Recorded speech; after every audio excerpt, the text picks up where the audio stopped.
रघुवीर समर्थ. जय जय राम कृष्ण हरी. अं, आज आपण तुकारामांच्या ज्या अभंगाला सुरुवात करणार आहोत, तो तुम्हाला कोणाला फारसा परिचित नसणारच आहे. पण हे अभंगाचं वैशिष्ट्य असं आहे की सख्य भक्ती ही रूढ कोणी केली भक्ती संप्रदायामध्ये आमच्या महाराष्ट्राच्या, तर नामदेव महाराजांनी रूढ केली. अं, त्याचे सगळे कंगोरे आहेत सख्य भक्तीचे, ते तुकारामांनी आत्मसात केलेच. पण तुकाराम त्याच्यासुद्धा काही पावलं पुढे गेले. हे तुकारामांचं वैशिष्ट्य आहे. आणि म्हणून तुका झालासे कळस म्हणायचं, त्याला अर्थ आहेच, ज्ञानदेवे रचिला पाया. आणि तुका झालासे कळस असं म्हणायचं. बहिणाबाईंचा तो अभंग आहे, तो आपण एकदा एकदा घेऊया. बहिणाबाईंवर आपण काही सत्र करणारच आहोत, म्हणजे ते केल्याशिवाय आपल्याला पूर्ण भक्ती संप्रदायाचं तुम्हाला भानच येणार नाही. एवढ्या त्या बहिणाबाईंचं काम आहे, फारच मोठं काम आहे त्या काळात केलेलं काम. आता आज हा अभंग जो सुरुवातीचा करतोय, तो देवाचं नाव घेऊन भक्त नामसाधना करायला लागतो. मग मुमुक्षुतून बद्ध, बद्धातून साधक, साधकातून सिद्ध, हा सगळा प्रवास आहे. पण त्या प्रवास होत असताना तो देवाला ओलांडून पुढे जातो, असा तुकारामांचा अभंग आहे. आणि तो इथं इतका ओलांडून जातो की तो देवाची काहीशी कीव करायला लागल्यासारखं करतो, की अरे आम्ही आमचा प्रपंच सोडला आणि तुझं नामस्मरण करत पुढे गेलो, आणि आता असं वाटतं की अरे तुला तुझा प्रपंच फारच आहे आणि आम्ही मोकळे झालो, असा मिश्किल भाव आहे. तू तुझ्या प्रपंचात मोठा असेल तो, पण अडकून राहिलायस, आम्ही मात्र काय नाही बघा, आम्ही मस्त निवांत आहे, असा हा सांगणारा हा अभंग आहे. मिश्किल आहे, पण त्याला खूप अर्थ आहे. आणि देवभक्त संबंध आमच्या परंपरेमध्ये, वारकरी परंपरेमध्ये कसा मिश्किलपणानं साजरा केला जातो, त्याचं उदाहरण हा अभंग आहे. आपण ऐकूया हा. देवासी लागे सकळांसी पोसावे, आम्हा न लगे खावे काय चिंता. आम्हाला काय खावं चिंता वगैरे काही नाही म्हणले. ह्या देवाला मात्र ह्याला सगळ्यांच्या पोषणाची चिंता करायला लागते, आम्हाला काही करायला लागत नाही. एक अभंग आपण करूच तो. पण नाम हेच आहार झालाय माझा, असं माझं तुझं भजन हाच माझा आहार झालाय, असा तुकारामांचा एक फार सुंदर अभंग आहे. आता मला काही भूक सुद्धा फारशी लागत नाही, नामाचा रस एवढाच सेविला आहे मी की मला फारसा आहार सुद्धा आता करावं वाटत नाही, असं तुकारामांनी एका अभंगात पडलं. इथं तेच म्हणतात, आम्हा न लगे खावे काय चिंता. खावे काय चिंता आम्हाला नाही, पण तुला मात्र याला काय खायला द्यायचं, त्याला काय पोषणाची चिंता पडलेली दिसते तुला, असं त्यांनी सुरुवात केली. देवा विचारावे लागे पाप पुण्य, आम्हासी हे जन अवघे भले. नामाच्या जोरावर एवढं समत्व आलं माझ्या दृष्टीमध्ये की मला हा पापी आहे, तो पुण्यवान आहे, हा चांगला माणूस आहे, तो वाईट माणूस आहे, हा फरकच गेला. मला सगळीकडेच विठ्ठल दिसायला लागला, त्यामुळे मला सगळे भलेच वाटतात. आता माझं आता किरकिर संपली की इथं अपूर्णत्व आहे. मला असं सगळा अपूर्णत्व जे मला वाटायचं पूर्वीचं, असं मला त्रास व्हायचा, तर सगळी ह्या विठ्ठलाचीच माया आहे. सगळीकडे विठ्ठलच, अपूर्णत्वाच्या रूपानं काय आणि पूर्णत्वाच्या रूपानं काय, जिवंत काय, मृत काय, निर्जीव काय, सजीव काय, सगळीकडे विठ्ठलच भरून राहिलेला आहे, असं मला वाटायला लागल्यामुळं माझं आता ते जजमेंटच थांबलं की हा कसा आहे, तो कसा आहे, असं करणं माझं थांबलं. आणि तुम्हाला मात्र तुम्ही ह्यानं कोणी किती पाप केले, त्यानं किती पुण्य केले, ह्याचा हिशोब तुम्ही ठेवताना मला दिसता म्हणतो, तुमच्या संसारामध्ये आणि तुमच्या व्यवहारामध्ये. देवा विचारावे लागे पाप पुण्य, आम्हासी हे जन अवघे भले, असं झालेलं आहे. देवाला व्यवहार करायचा ना, विश्वाचा व्यवहार चालवायचा असेल तर त्याला पाप किती पुण्य किती, त्या कर्माचं पाप त्याच्या पदरात टाकायला पाहिजे, सगळं व्यवहार करायला पाहिजे. देवाचं ते एक रूप आहे. तर ते ते म्हणतात ते तिकडं तुम्ही अडकलाय म्हणले, तुम्हाला सगळ्यांच्या पोषणाची चिंता, कोण पापी कोण पुण्य ह्याचा हिशोब करत बसलाय. आम्ही त्याच्या पलीकडे गेलो, आम्हासी सगळे जन भले. देवासी उत्पत्ती लागला संहार. अहो हे अख्खं विश्व आहे आणि असे अनेक विश्व आहेत, त्यांची उत्पत्ती करायची, त्यांचा संहार करायचा, मांडायचं मोडायचं, केवढं तुम्हाला काम लागलंय म्हणले, कर्मात फारच अडकलाय म्हणले तुम्ही, असं भक्त म्हणते देवाला. देवासी उत्पत्ती लागला संहार, आम्हा नाही फार थोडे काही, काही नाही आम्हाला त्यातलं काय, थोडंफार सुद्धा काही काम नाही. एखादं बनवायला पाहिजे, ते मोडायला पाहिजे, असलं काय आम्हाला काय आहे का म्हणते, त्याच्या नामामध्ये एवढे तृप्त झालेलो आहोत, असं करण्याची काही आवश्यकता आम्हाला नाही. देवासी काम लागला धंदा. ते केवढं कामात आहे म्हणले, परमेश्वराचं मला लक्षात आलं म्हणले, केवढा व्याप आहे, काय काय शांतता नाही, काय नाही, सारखं कामालाच लागलेलं आहे हा. देवासी काम लागला धंदा, आम्हासी ते सदा रिकामिक. आम्ही असे निवांत झालेलो आहे, तर काही कर्म करायचंच काही राहिलेलं नाही. परमेश्वर काय जे करून घेईल तेवढंच कर्म आहे, पण हा स्वतः परमेश्वर मात्र फारच कामात गुंतलेला आहे, असं आमच्या लक्षात येते. देवासी काम लागला धंदा, आम्हा सीते सदा रिकामिक. तुका म्हणे तुका म्हणे आम्ही भले देवाहून, आमचं चांगलं देवापेक्षा आमचंच चांगलं चाललंय असं तर मला वाटायला लागले, असं तुकाराम म्हणतात. काय भयंकर मिश्किल आहे. तुका म्हणे आम्ही भले देवाहून, विचारिता गुण सर्व भावे. तुम्ही त्याचे गुण बघा आणि आता माझे गुण बघा, आमचे गुण बघा. आमचं चांगलं चाललंय असं वाटतंय. आम्ही आम्ही पलीकडे गेलोय, तो अजून कर्मात अडकलाय, भेदात अडकलाय. त्याचं त्याचं जग त्याला चालवू दे. आम्ही त्याच्या पुढे गेलो, त्याचं नाम घेऊन आम्ही त्याच्या पुढे गेलो. असा असा हा अभंग आहे. हा मिश्किलपणा तुम्हाला तुकारामांमध्ये विशेष करून सापडेल. आता पुढचा अभंग असा आहे की सारखं नाम घेऊन अ, नाम घ्यायलाच पाहिजे. नाम घेणारच काय व्हायचं ते भलं होणार आहे. पण बाह्य नाम घेऊन काही फरक पडत नाही, आत भाव पाहिजे असं ते म्हणतात. पण बाहेर तुकारामांचा असा अभंग आपण बघितलेला पण आहे की मनात भाव नसला तरी चालेल, नाम घ्या. हळूहळू त्याची गोडी आपोआप निर्माण होईल. कारण तो साधकाला सांगण्याचा उपदेश आहे ना. पण साधक जो त्या मार्गाने पुढे गेलाय त्याला ते सांगतात की बाह्य नुसती शाब्दिक सेवा करून काही होत नाही, भाव पाहिजे मनामध्ये असं सांगतात. विशेषतः ते कुणाला सांगतात की जास्त जे बोलण्यात ज्यांना परमेश्वराबद्दलचं अध्यात्माबद्दल बोलण्यात ज्यांना जास्त रस आहे त्यांना म्हणतात की ते बोलण्यात नको. ते परमेश्वर तुझं बोलणं ऐकायला बसलेलं नाहीये, कारण हे सगळे शब्द त्याचेच आहेत. भाषा त्यानंच निर्माण केल्या आणि सगळं त्याचंच आहे. तर त्याला तुझ्या अंतर्जा भावामध्ये जास्त रस आहे. त्याला काय मराठी चिनी भाषा वगैरे काय कळत नाही, त्याला अंतरीचा भावच कळतो. लापनिक शब्दे नातुडे हा देव. आता हा शब्द मराठीतनं गेलाय. लापनिक म्हणजे लापनिक, लापणिका ह्या जुन्या मराठीमधल्या मधले शब्द आहेत. लापनिका म्हणजे कंटाळवाणी गोष्टीला लापनिका असं म्हणतात जुन्या मराठीमध्ये. लापनिका म्हणजे कंटाळवाणी गोष्ट, लांबत गेलेली, काय ते बोर होते अशाच गोष्टीला लापनिका म्हणतात. आणि मग त्यामुळं काहीशी अशी मतलबी फॅब्रिकेटेड गोष्टीला सुद्धा लापनिक शब्द असं म्हणायची पद्धत जुन्या मराठीमध्ये होती. तर त्याचा हा वापर आहे. लापनिक शब्दे नातोडे हा देव. काहीतरी मसलतीनं तुम्ही बनवलं, फॅब्रिकेट केलं, असं कोर्टामध्ये करून तर न्यायाधीशाला तुम्ही भाग पडता. म्हणजे खोट्याचं खरं करून दाखवता शब्दांच्या जोरावर न्यायालयामध्ये. तर देवासमोर ते चालत नाही. म्हणजे लापनिक शब्दे नातुडे हा देव. नातुडे पदरात पडत नाही, हा देव तुमच्या पदरात पडत नाही. केवळ शब्दांचा काहीतरी सांगाडा रचून, हा रचना करून परमेश्वरापाशी युक्तिवाद नाही. म्हणजे ती वकिलाचं काय चालत नाही. वकील म्हणत नाही तुला मोक्ष मिळवून देतोच आता मी परमेश्वराच्या दरबारात. कोणी नाही. जे असं म्हणतात ते काय नाही, ते दलाल असतात, धर्माचे दलाल असतात. परमेश्वराशी त्यांचा संबंध असत नाही. लापनिक शब्दे नातुडे हा देव, मनीचे गुह्य भाव शुद्ध बोला. मनीचा जो गुह्य भाव आहे, आतला आतला आतला मनाचा तुमचा भाव आहे ना, तो विखारानं भरलेला असेल, वासनेनं भरलेला असेल. वाटल्यास मग तो भाव घेऊन या आणि विठ्ठलाला सांगा, माझा वासनेचा विखार जायलाच तयार नाही, विठ्ठला मी काय करू. आणि विठ्ठलापाशी रडा, विठ्ठल ते चालेल. पण आतलं सगळं दडवून ठेवायचं, आपले सगळे दुर्गुण, आणि समोर मात्र ब्रह्मज्ञान बोलायचं, परमेश्वराची स्तुती करायची. याचा काय परमेश्वरापाशी मखलाशीचा काही उपयोग नाही, असं तुकाराम स्पष्ट सांगतात. लापनिक शब्दे नातुडे हा देव, मनीचे गुह्य भाव शुद्ध बोला. अंतरींचा भेद जाणे परमानंद. परमानंद आहे ना, तर त्याला आमच्या अंतरीचा भेद काय आहे तो कळतो. सर्व साक्षी आहे, तुमच्या अंतरात बसूनच तो बघत असतो. तो तुमचं तोंडातनं काय बाहेर पडते ते ऐकायला बसलेलं नाही डिक्शनरीच्या साह्यानं, त्याला सगळं आतलंच कळतं. अंतरीचा भेद जाणे परमानंद, जयासी संवाद करणे लागे. हा सगळा भक्ती म्हणजे काय आहे? भक्ती म्हणजे परमानंदाशी असलेला संवाद आहे.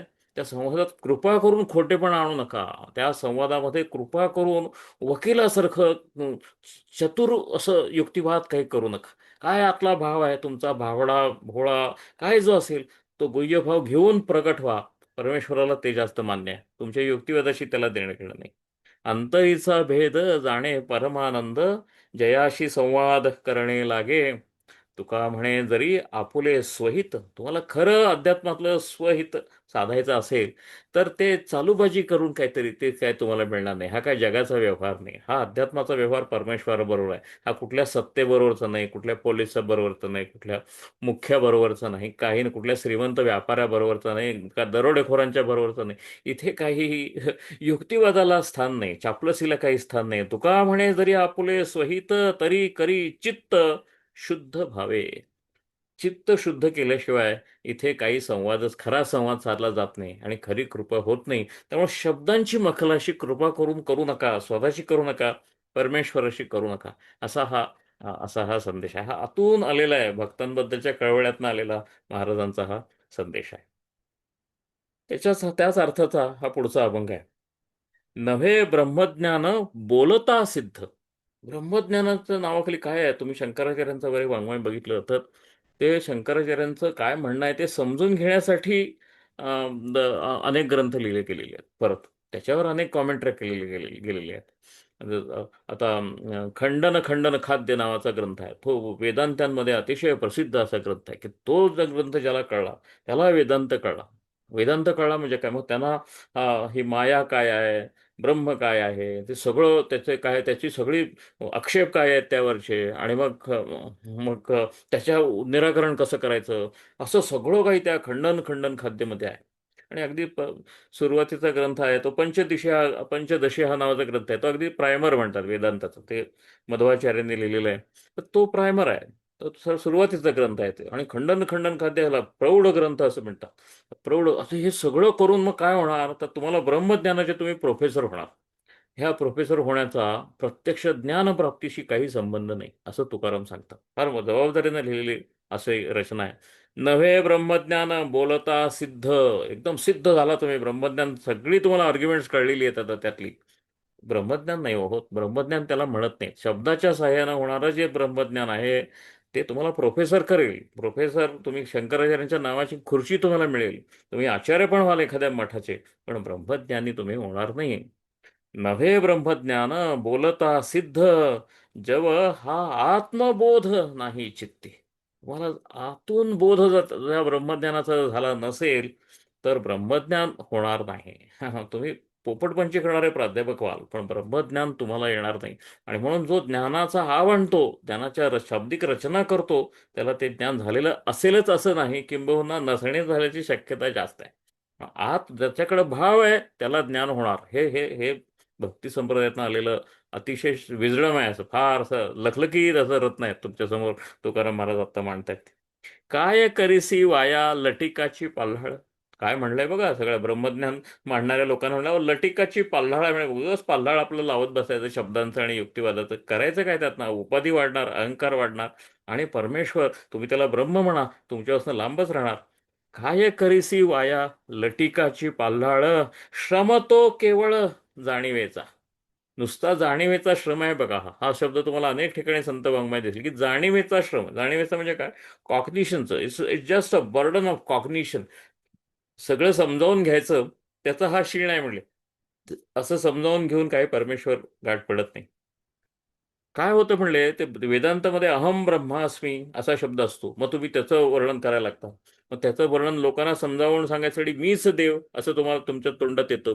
त्या सगळ्यात अहंकार वाढतो. मीच देव ऐसे सांगसी या लोका. ब्रह्मज्ञान लोकांना सांगायचं आत्मबोध झालेला नसताना, तेव्हा लोकांना आणि स्वतःला पण सांगितल्यासारखं असंच आहे. मीच देव ऐसे सांगसी या लोका, विषयांच्या सुखा टोकोनिया. आतून विषयाची वासना कमी झालेली नाही, सगळीकडे अडकलेलं आहे. आणि बाहेर मात्र मीच देव असं सांगतो. त्यांना दंभ निर्माण होतो. आणि ह्या दंभाच्या खाईत तुम्ही जेवढे लोटले जाल तेवढे परमेश्वरापासून लांब लांब लांब जा. त्यापेक्षा तुमच्या मनातला विषय आहे तो मांडा, टाहो फोडा. तो लोकांमध्ये बोलायचं असेल तरी सुद्धा असं रडत बोला की मी असं असं आहे बघा, मी परमेश्वराला अशी अशी करुणा भागतो. तो आपण सगळे मिळून करुणा, परमेश्वराची करुणा भाग जमणं अवघड आहे. हे असं करणारे एखादेच महात्मा गांधी आणि विनोबा भावे असतात आणि तुकाराम असतात. बाकीचे सगळे दांभिक लोक सगळं मीच देव म्हणून सांगतात. मीच देव आहे, तुम्ही नाही, मीच देव आहे असंही सांगतात. आपण सगळेच देव आहोत असंही सांगत नाहीत. या सगळ्या दांभिक लोकांच्या पासून लांब काढायसाठी ते म्हणतात मीच देव ऐसे सांगसी या लोका, विषयांच्या सुखा टकोनिया. विषयांचं सुख घ्यायचं आणि दुसऱ्या बाजूला मीच देव म्हणून सांगत बसायचं, असा दांभिकपणा तुमच्या पदरी येईल. त्यापेक्षा तुम्ही त्या शब्दज्ञान हासिल करायचं, हस्तगत करायचं आणि लोकांमध्ये वाटत बसायचं, आणि त्या जोरावर काहीतरी पद मिळवायचं, सत्ता मिळवायची, प्रतिष्ठा मिळवायची, हा नाद सोडून द्या. त्यापेक्षा भाव कसा येईल, बाणेल तुमच्या अंतरामध्ये, याचा विचार करा. अमृताची गोडी पुढीला सांगसी. समोर बसलेल्यांना अमृताची गोडी सांगतो. आपण उपवासी मरोनिया. त्या अमृताचा उपवास तुझ्याकडे, अमृत नाही म्हणून मरायला लागला असतो, आणि त्या अमृताची गोडी मात्र सगळ्यांना सांगत बसतोस. असा खोटेपणा करू नकोस. तुका म्हणे जरी राहील तळमळ, राहील तळमळ ब्रह्म ते केवळ सदोदित. एका वाक्यामध्ये त्यांनी त्या ब्रह्मज्ञानाला सांगितलंय, तुझ्या आतली जी तळमळ आहे ना, आता तळमळ राहीलचे दोन अर्थ आहेत. एक म्हणजे परमेश्वराबद्दलची तळमळ सदोदित जागी असू दे. जर उपाधी असेल ना, तर ती तळमळ राहणार नाही. तर तळमळ जागी असू दे, एका बाजूला म्हटलंय. आणि दुसऱ्या बाजूला तळमळ राहील असं म्हटलंय म्हणजे काय? विश्रांती मिळेल, शांतपणा असेल. वासना, विकार यांच्यापासूनची शांती जी असते, की जी केवळ परमेश्वराची चाहूल लागल्यानं शिवाय मिटतच नाही. ते जर आज झालं नसेल, तुझ्या आतली तळमळ जर शांत झालेली नसेल, तर काहीच अर्थ नाही. ती तळमळ जिथे शांतपणा असतो, तिथे तिथे ब्रह्मच असतं. कारण ब्रह्मावर फक्त आवरण आलेलं असतं ह्या वासना, विकारांचं आणि अहंकाराचं. ते जिथं गेलं, तिथं तुम्ही ब्रह्मस्वरूपच असता. तुम्ही ब्रह्मस्वरूपाला पोचत वगैरे नाही. तुम्ही ब्रह्मच असता. त्याच्यावर एक पटल आलेलं असतं. ते पटल जातं. आणि ते पटल जाण्यासाठी युक्तिवाद करून उपयोग नाही. तुमच्या अंतरीचा भावच पक्का पाहिजे. तुका म्हणे जरी राहील तळमळ, ब्रह्म ते केवळ सदोदित. हा इटर्नल तत्व आहे ब्रह्म हे. तुम्ही काय ब्रह्मपदी वगैरे जात वगैरे काही नाही. तुम्ही ब्रह्मच आहात. पण तुम्ही स्वतःला देह समजून बसलाय. तुम्ही स्वतःला विनाकारण संकुचित करून घेतलंय. माझं व्यक्तिमत्व असं, माझं पद असं. त्यामुळे तुम्ही ब्रह्मापासून आणि परमेश्वरापासून दूर झालाय. असं ज्ञानानं सांगायचं धाडस संतांमध्ये होतं. तुकारामांचा हा अभंग त्याचं फार अतिशय सुंदर असं उदाहरण आहे. तुका म्हणे जरी राहील तळमळ, ब्रह्म ते केवळ सदोदित. आणखीन एक छान अभंग आहे हा. हा सुद्धा साधकाच्या अवस्थेमधला असा फार असं दुर्मिळ असे काही काही तुकारामांमध्ये जेम्स सापडतात, असे रत्न सापडतात. त्यातला हा अभंग आहे. आत्मजागृती झालेली आहे अध्यात्माच्या प्रवासामध्ये. सगळे म्हणजे आत्मजागृतीच आहे ना. अध्यात्माचा प्रवास म्हणजे आत्मजागृती आहे. आत वळलेल्या माणसाचा हा प्रवास आहे. आता आत वळल्यानंतर असं होतं की संसाराच्या भेणे पळो न लाहेसे केले. परमेश्वराबद्दलची तक्रार आहे.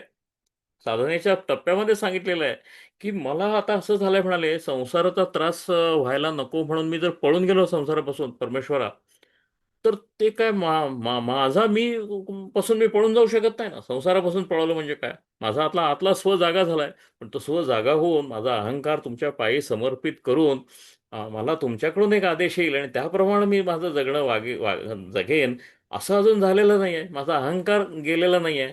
पण मला मला मला मला अध्यात्माची चाहूल लागलेली आहे. असा जो मधला डार्क नाईट ऑफ सोल असते, त्यामधला हा अभंग आहे. आणि त्यात त्याचं म्हणतात, संसाराच्या भेणे पळून हेसे केले. मला पळता येत नाही संसारापासून परमेश्वर आता. हे अशा एका विचित्र अवस्थेमध्ये आलेलो आहे. जेथे तेथे आपण आहे, आम्ही करावे ते काय? अशी अशी आहे ही तुकोबांची तक्रार. तुकोबा म्हणतात, जाईल तिथं आहे, तिथे मी दिसतोच आहे मला. दरीमध्ये जाऊन बसलो, भंडाऱ्याच्या डोंगरावर जाऊन बसलो चिंतन करत, तर माझे सगळे विकार आणि सगळे प्रश्न घेऊन ते तिथे येतातच. मी नाही असा ठाव असं कुठे मला दिसत नाही. माझ्या सगळ्या स्वसकटच मी सगळीकडे असतो आणि तिथे तुम्ही पण असता. मला सगळे दोष दाखवून द्यायला अंतरसाक्षी म्हणून. त्यामुळे मला कुठे पळून जाता येत नाही. आता असं झालेलं आहे. जेथे तेथे आपण आहे, आम्ही करावे ते काय? यातला आपण आहे तो अहम पण आहे आणि यू पण आहे. म्हणजे आय पण आहे आणि यू पण आहे. तर तुम्ही पण आहात आणि आम्ही पण आहोत, अशा अर्थाचा तो आपण आहे. एकांतिसी ठाव, तिही लोकी नाही वाव. मी एकटाच एक बसतो. मला आता काही नको, कोणाचा त्रास नको, हे म्हणायची सोय पांडुरंगा राहिलेली नाही. अशी अशी अवस्था सांगतात.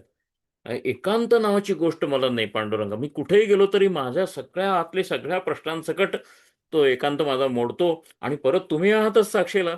आणि तुम्ही असाल तरी तुमच्या पायाशी लीन होऊन आम्ही तुमचे व्हावे म्हणलं तर तेही नाही.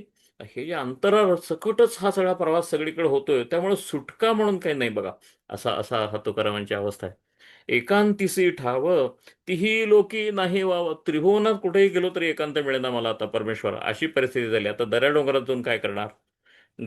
कशी उपमा दिली बघा. गावा जातो ऐसे, न लगे म्हणावे ते कैसे. अहो, गावाला जाऊन उपयोग काय म्हणले? पण गाव बदललं तरी मी तोच आहे. त्यामुळे गावाला जाऊन काहीही उपयोग नाही.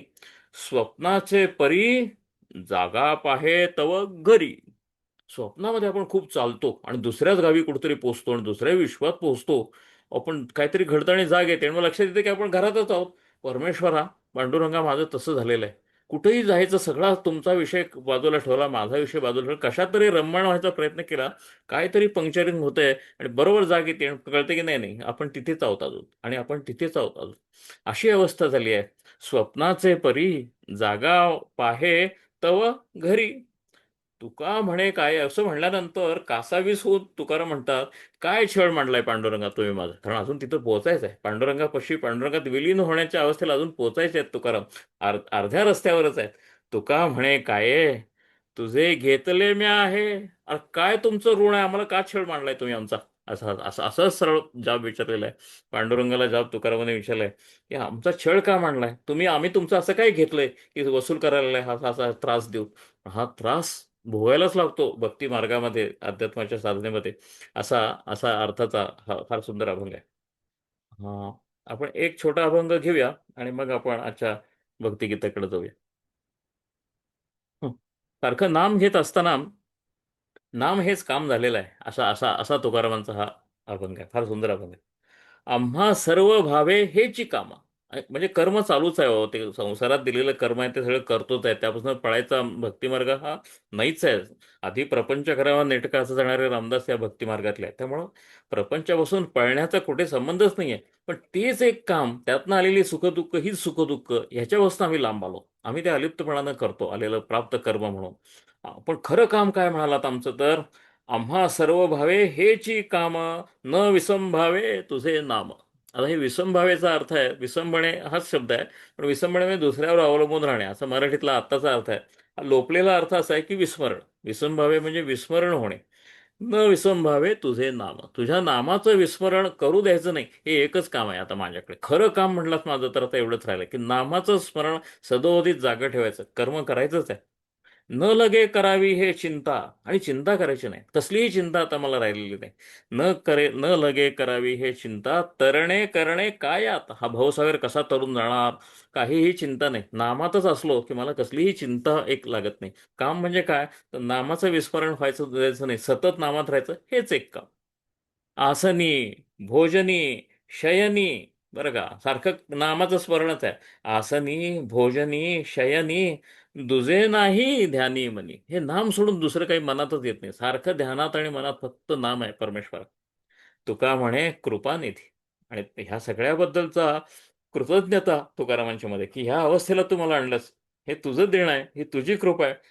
तुका म्हणे कृपानिधी, माझी तोडिली उपाधी. हा सगळा संसाराची जी उपाधी आहे, मी कोणाचा तरी बाप आहे, मी कोणाचा तरी नवरा आहे, मी कोणाचा तरी नोकर आहे, मला हे अमुक काहीतरी करायचं आहे, तमुक काहीतरी करायचं आहे, हे जे अहंकाराचे सारखे नृत्य होतं, ते नृत्य थांबलंय आता. आता मी कर्म करतोय, ते तुझ्या प्रेरणेनंच करतोय. पण मी करतोय असं काही मला आता वाटत नाही. मी करत असेन तर काय, तर फक्त नामाचं स्मरण, तुझं अखंडित स्मरण, एवढं एकच गोष्ट मी होऊन करतोय. बाकीचं सगळं तू करतोयस, तुझ्या प्रेरणेनं होतंय. अशा एका सुंदर अवस्थेला मी आलेलो आहे परमेश्वरा. पण हे सगळं तुझ्या कृपेच्या जोरावर आहे. ही स्वतःची माझी अचिव्हमेंट आहे असं म्हणून तुकाराम काही सांगत नाहीत. आणि म्हणून ते म्हणतात, तुका म्हणे कृपानिधी, माझी तोडिली उपाधी. आता हे ह्यासाठी सारखा छंद लागायला लागतो परमेश्वराच्या नामाचा. तर म्हणून आमचा हा नाथांचा अभंग आपण आज घेतोय, एकनाथांचा. आणि तो सुरेश वाडकरांनी गायला आहे, आणि चाल मग श्रीधर फडकेंनी दिलेली आहे. हा गाजलेला अभंग आहे. माझ्या मना लागो छंद, गोविंद नित्य गोविंद. प्रत्यक्षामध्ये तुम्ही एकनाथांची रचना जर बघितली तर ती थोडी वेगळी आहे. ती मीटरमध्ये बसवून घ्यायसाठी म्हणून श्रीधर फडके का सुरेश वाडकर कोणी ते थोडंसं बदल केलेत माहीत नाही. पण आपण जो गायला जात असलेला अभंग आहे तोच आपण आता घेतो. माझ्या मना लागो छंद, गोविंद नित्य गोविंद. तेणे देह ब्रह्मरूप गोविंद. सारखा नाम घेतल्यामुळं कायास ब्रह्मरूप होते. तेणे देह ब्रह्मरूप गोविंद, निरसेल नामरूप गोविंद. माझं नाम, माझं रूप, माझ्या सर्व उपाध्या ह्या गोविंदातच विलीन होतील, असा नामाचा महिमा आहे. तुटेल सकळ उपाधी, निरसेल आधी व्याधी. सगळे संसार त्राप निरसतील, आणि सगळी उपाधी म्हणजे मी कोणतरी कोणाचा तरी आहे आणि काहीतरी करणं लागतो, आणि ते करण्याच्या मागून येणाऱ्या सगळ्या व्यथा ज्या आहेत ह्या सगळ्या निरसतील. तुटेल सकळ उपाधी, निरसेल आधी व्याधी गोविंद. गोविंद हा जनी वनी. बरं का, जनामध्ये गोविंद, वनामध्ये गोविंद, म्हणे एका जनार्दनी. असा हा अतिशय सुंदर अभंग आहे, आणि म्हणलाय सुरेश वाडकरांनी फार भावपूर्ण रित्या. असा तर तो आपण आता ऐकूया. माझ्या मना लागो छंद. छंद गोविंद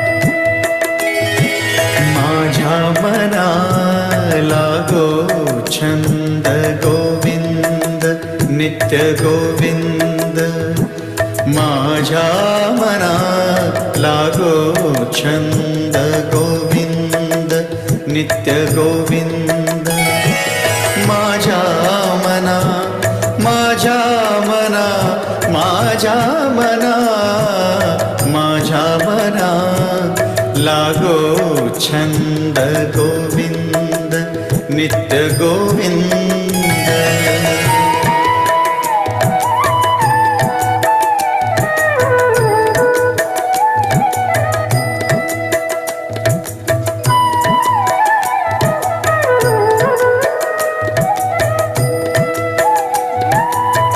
तेणे देह ब्रह्मरूप गोविंद नित्य गोविंद तेणे देह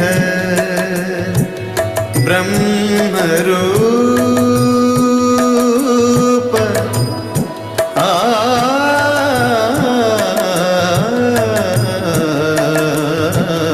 तेणे देह ब्रह्मरूप तेणे देह ब्रह्मरूप निरसेल नामरूप गोविंद नित्य गोविंद माझ्या मना लागो छंद गोविंद गोविंद गोविंद नित्य गोविंद नित्य गोविंद माझ्या मना माझ्या मना माझ्या मना लागो छंद गोविंद नित्य गोविंद.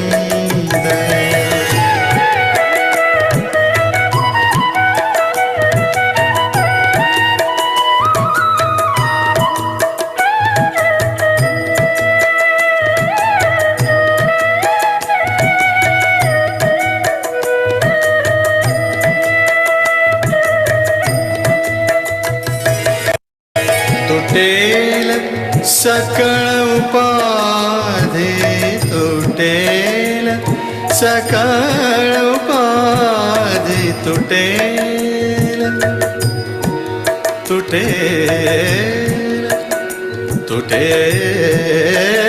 तुटेल तुटेल तुटेल सकळ उपाधी तुटेल सकळ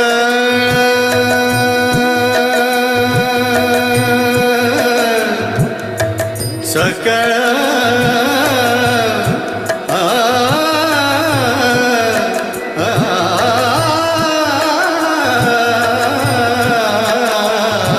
तुटेल सकळ उपाधी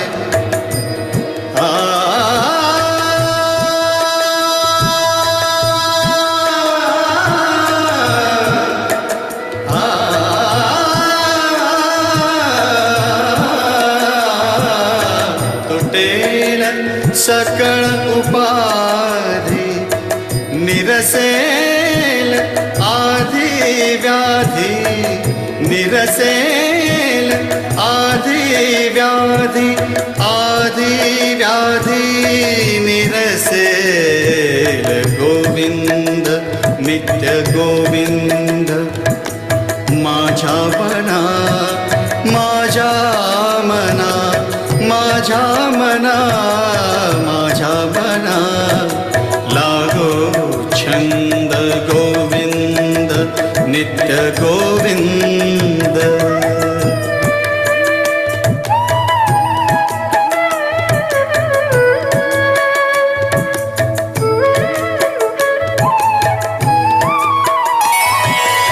गोविन्दः जनीवनी गोविन्दः जनीवनी गोविन्दः जनीवनी गोविन्द जनीवनी गोविन्द जनीवनी गोविन्द गोविन्द गोविन्दः गोविन्द जनीवनी म्हणे एका जनार्दनी गोविन्द नित्य गोविन्द माझ्या मना लागो छंद गोविन्द नित्य गोविन्द माझ्या मना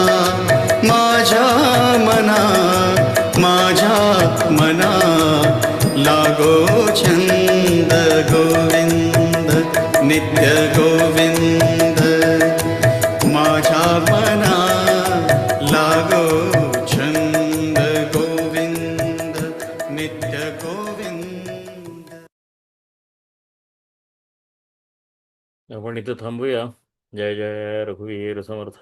जय जय राम कृष्ण हरी.